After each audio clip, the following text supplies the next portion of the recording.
Hello everyone, Charles Watts here, the Arsenal correspondent at Goal, joining you on Wednesday, halfway through the week, the day before Arsenal take on FC Zurich in their opening Europa League game of the season, and the day that Chelsea have sacked Thomas Tuchel.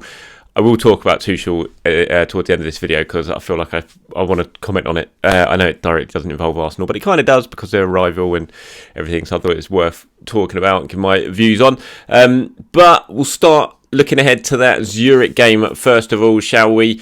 Injury news ahead of that. It's quite positive, actually, regarding Thomas Partey, which is good. Now, I don't think he's going to be involved in this one. I can't rule it out, but I don't think he's going to be involved. From what I understand, he is very much targeting a return to full training this week. I don't know if it's happened yet, but he thinks he can come back to full training this week. And he's targeting, he's looking towards the Everton game as a possible return date. Now, whether Arsenal take a slightly more cautious approach, at the end of the day, it doesn't matter what Thomas Partey thinks. It matters what the medical department thinks. They're going to let him return to full training when they think he's ready to return to full training. So it could be this week, it could be next week, but he's certainly getting an awful lot closer. And like I said, he is hoping that he can be available for the game against Everton at the weekend. I mean, Mikel might take a more cautious approach, having talked to the doctors. Arsenal got lots of games coming up. They've got a massive October. You don't want to take any risks when it comes to Thomas Partey. It's good that whatever happens, this injury has not been a long one and he is back soon. It's not been one of the sort of 6 weeks to 2 months ones that we've seen with Thomas Partey. But Mikel might look at it ahead of the Everton game and think, you know what, I've probably still got enough in this team to go without Thomas Partey, try and get the 3 points against Everton, and then give Partey another week to really sort of build up that fitness at the training ground before coming back into action. So we'll wait and see what happens, but really good news on Thomas Partey. Didn't want it, it was very, very important, I think, for Arsenal that he wasn't out for a long time. The key thing is now, obviously, is how long can he stay fit, because we've seen time and time again, whenever Thomas Partey comes back, he plays a few games, he breaks down, plays some games, breaks down. He's just never had a continued run in the side. That really needs to change, because Arsenal can't keep affording to lose Thomas Partey, because he's so influential, so key, arguably the most important player in this Arsenal squad, to be honest, because when he's not playing, there's no one else like him in that team to play that holding midfield role. There's no one else. They've got other options, obviously, El Neni, although not at the moment, Sambi, but there's only one Thomas Partey, so they need him to be available, and all these injuries are really not helping with that. So good news on the whole, but now we just want to see how long Thomas can stay fit for.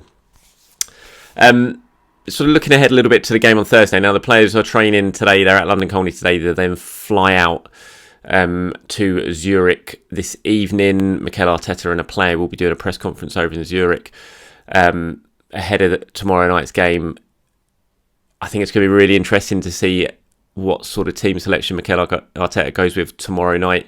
I think there's definitely going to be a rotation. There has to be rotation. You can't keep playing the same team, especially Arsenal. Have got to fly back, and then they've got the game against Everton on Sunday, which they need to win to get back on track in the Premier League.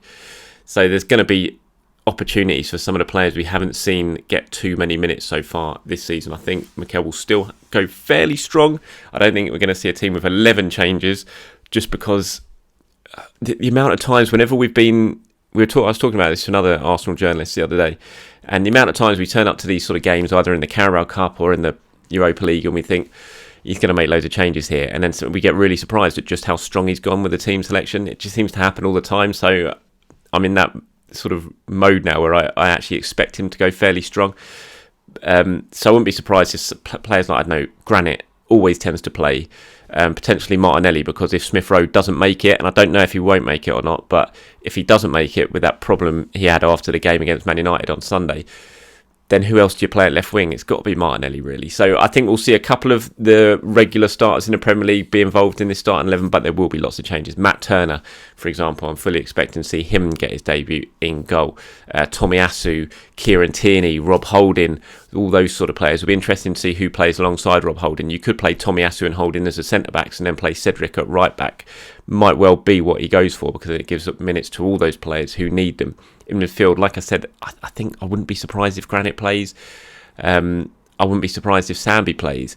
There's just those sort of players might well be involved. But then, Marquinhos on the right wing looks like he could well get a taste, either a first start or certainly some minutes off the bench. Eddie Nketiah will definitely start. There's no doubt about that. If Smith Rowe doesn't play, then what do you do on the left-hand side? Probably going to have to be Martinelli, and who plays at the number 10. So these are all things that Mikel's going to have to try and come up with, but it's going to be interesting. I'm looking forward to it. I love the Europa League. Obviously, I want to be in the Champions League, no doubt about it, but I always really enjoy the Europa League as well. I think you get obviously get some good a good sort of first taste of looking at some of these players. Or Fabio Vieira, who I haven't even mentioned, that's what I'm really looking forward to seeing Fabio Vieira is to play. What's he going to do? Is he going to play the Odegaard number 10 role? You imagine he probably will, because if you go with Marquinhos on the right and then you have Vieira on as the number 10 and then Martinelli on the left behind Nketiah, that might well be what we see. And Vieira's debut against Man United, albeit in that defeat, there were some really encouraging signs for that. So I'm really looking forward to seeing him. And that's why I just really like the Europa League.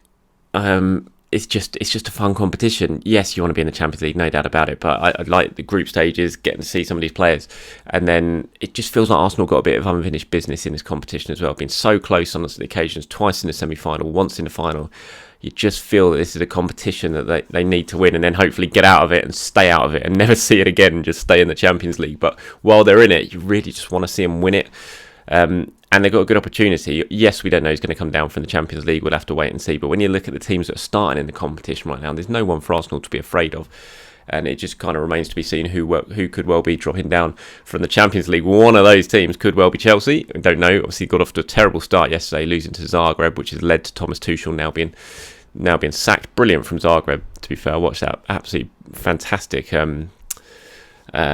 defensive display from them. Put everything into it. You can see how happy they were, how tired they were at the end. That's a proper team performance there to get them past Chelsea, who clearly have problems, and that has led to Tuchel's sacking today. And I don't know, nothing surprises me with Chelsea, but you kind of felt as they've moved on from the Abramovich era, or we think they've moved on from the Abramovich era, that things might have changed somewhat in terms of how they view the managers. I mean, Thomas Tuchel, they've got no sporting director at Chelsea. So Thomas Tuchel has played this huge role in the transfer market this summer, where they've spent a record, I think the most anyone's ever spent in the summer transfer window. It's quite close to 300 million or something ridiculous. And Thomas Tuchel has been absolutely key to that, because there's been no sporting director. So he's been involved in getting the players that he wants. All that money being spent on getting the players that he wants. And then they boot him out 2 games after the window shuts. It just seems mad. I mean, think about Aubameyang. He's been there. Yesterday was his debut. I think he played 59 minutes or something under Tuchel, which was like one of the main reasons he came back, because of that relationship Tuchel and Aubameyang had. And he played 59 minutes, and Tuchel's gone. He had 1 full training session under Tuchel, and he's gone. Penny for his thoughts right now. It's a bit of a mad situation, but it's Chelsea, and what you just come to expect it from them. But interesting to see who they go for now. I mean, I've seen Graham Potter seems to be the early front runner for that. I hope Graham Potter doesn't go there. I really, really like Graham Potter. I think he's a fantastic coach. I really don't want him to go to Chelsea.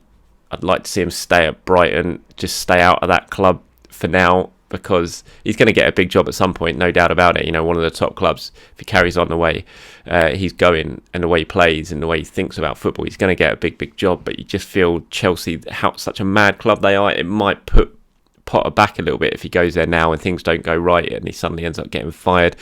Just think for now, carry on building what you're building at Brighton and wait a little bit for a calmer job, a bit of a calmer job for him. I see Graham Potter potentially being a future Arsenal manager one day. I really do. I think he's got everything to go to the very, very top. I'm just not sure right now Chelsea's the right move for him. Poch is another one. Pochettino obviously now left Paris Saint-Germain in the summer. He's available. Probably the biggest name manager who's available at the moment is Zidane, I suppose, is still there as well. So it's going to be interesting to see who they go for. But yeah, one of Arsenal's big rivals in the Premier League this season, without a manager already, just a couple of weeks after the transfer window. And I think if at the start of the season, if you were taking bets on what club might well end up firing their manager first, you probably would have said Chelsea, because it's Chelsea. It's what they do.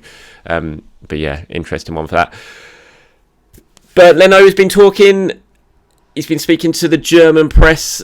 Just a couple of lines of quotes, but they certainly caught everyone's attention this morning, Arsenal fans wise. He talked about his departure. He said, "When I realised that it wasn't about performance or quality, I knew that I had to go. In preparation, I saw that it was not about performance, but only about politics. It was clear to me I had to get out of there."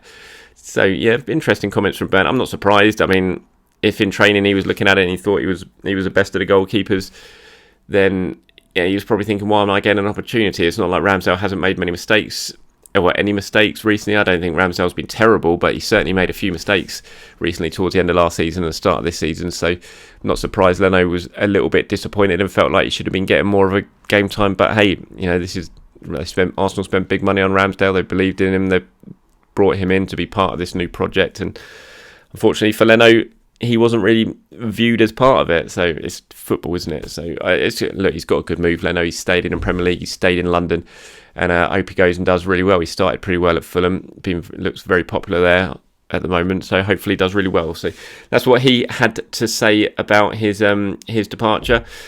Before I go, just on today, Arsenal, like I said, at London Community, they're going to be flying out about 2 o'clock, I think. So I don't know the exact time of the press conference yet. I'm not going over for Switzerland for this one. So I don't know the exact time of the press conference, but it will be at some point this afternoon, or late afternoon, early evening, maybe about 6 o'clock, something like that. So keep your eyes peeled for it. We'll get the very latest from Mikel in terms of team news and who's travelled, who hasn't travelled, what the latest is with Emil Smith Rowe.